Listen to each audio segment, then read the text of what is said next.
ሰላም እንዴት ናችሁ? እኔ በጣም ደህና ነኝ።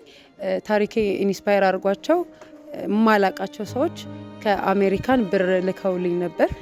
የላኩልኝንም ብር ሰው ለሰው አረጋውያን መርጃ እኔ ደግሞ በጣም ኢንስፓየር ስለምታደርገኝ ስለማያት ለሷ ለመስጠት አስቤያለሁ። እንደሚታወቀው የገና በዓል ደግሞ የስጦታ በዓል ነው። የስጦታ በዓል ስለሆነ እኔም የተሰጠኝን ለመስጠት ይዤ መጥቻለሁ። ላንቺና ለልጅሽ ደስ ያላችሁን አድርጉበት ብለው ነበር የላኩት። ከላኩልኝ ብር 30 ሺህ ብሩን ለሰው ለሰው መርጃ ይዤ መጥቻለሁ። ቴንኪዩ። እግዚአብሔር ይስጥልኝ። እጅግ በጣም አመሰግናለሁ። መጥተሽ ስለጎበኘሽን ስላየሽን በጣም ደስ ብሎናል።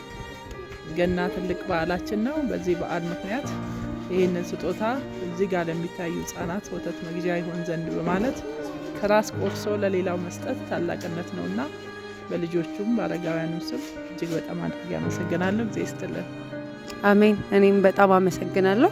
ጅማና አካባቢዋ ያላችሁ ሰው ለሰው ህጻናትና አረጋውያን መርጃ ጎብኙ ላለሁ አመሰግናለሁ።